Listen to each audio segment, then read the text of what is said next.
So, attachment mystery story number 2. I was in a relationship that was long distance. This person and I had known each other about 9 months.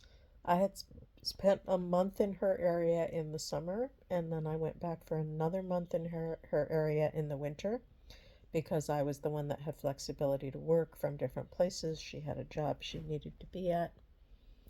And our last day together was really sweet. We had had some challenges, definitely some intense challenges over that month, but I thought we had worked them through.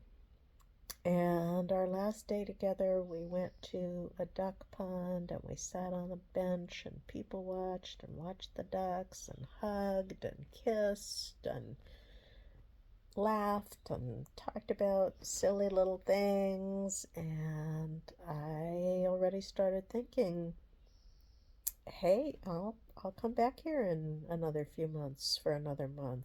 It feels like this is basically going well. So I got on my plane, I got home. I texted her I'm home. It was late by that point, but I figured we'd talk on the phone by the next day. And the next day came and she texted a few times, but she kind of made it clear she didn't want to talk on the phone. And that was unusual because when we were courting, by the way, she would call me every single day and we would talk for hours. That was not my usual pattern. It was actually kind of too much for me, but I really liked her, so I let her set the pace. Big, big, big mistake. But anyway, so she was very much varying her own previous pattern now, and I was feeling it. So, day after that, my second full day home, again, some texting back and forth. I suggested in text, hey, can we talk later? She was kind of vague and evasive. Okay, that night I went out grocery shopping. I ended up calling her. I was crying. There were tears running down my cheeks. And she said, you're going to be just fine. You're going to find somebody else. You're the kind of person that does that. And I was like, what? We were just together. We just spent this month together. We just had this beautiful day together. I don't want to find somebody else. I want to be with you. Insert name into sentence. Um, so we hung up completely. Things were not clear between us. Couple more days back and forth of texting, very evasive. Then we got on the phone and she said a whole bunch of really hurtful things in a harsh way. And now, I think it's really, really important to take responsibility for our own feelings. And I actually struggle with the word hurtful used as an adjective. Um, you know, we don't have control when we speak of how the other person on the other side is going to take in what we say. But in this case, well, let me tell you the most painful thing she said to me. Uh, she said that for her, our sex life had been a shit show.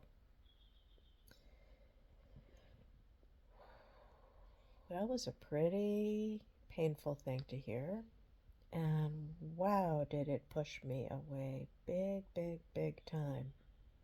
Okay, so if you know anything about attachment, you're not going to be too surprised to know that in the weeks and even the several months that followed that conversation, there were a number of swings back and forth that happened between us. And when I got pushed away, as I did that day, and really pulled back into myself because I certainly didn't want to be with somebody that felt that way about our sexual connection, and I was very angry and upset that she hadn't told me while we were together that she felt that way because I had initiated many conversations trying to further understand and develop and improve our sexual connection. Um, but as I pulled back, Guess what happened?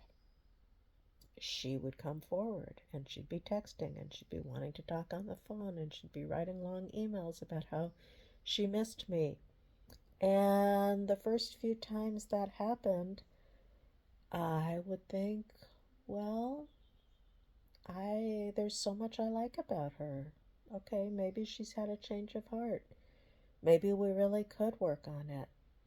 And guess what?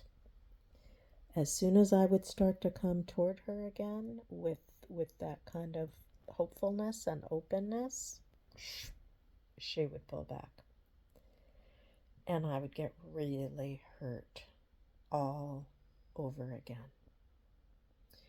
But having had that happen a few times, I wised up. The last time it happened between us, she told me that she had been starting to think about coming out to visit me for a month. And would I like that? And I said, well, I don't know.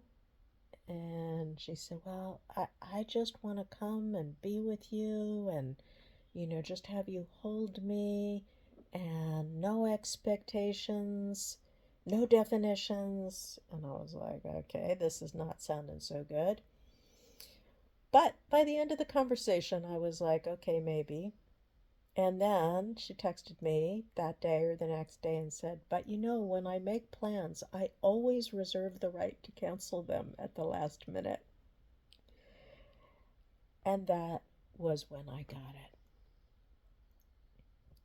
So if you have ever been in a push-pull dynamic like this, first of all, I have your complete compassion.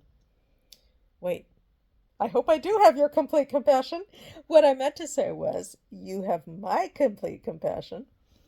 Um, and what I also want to say is the woman with whom I did this very, very painful dance was a beautiful woman. And I mean, she was cute, but I'm not talking about physically beautiful. She was a beautiful, deep soul. She was a wounded soul. She had a fucked up childhood.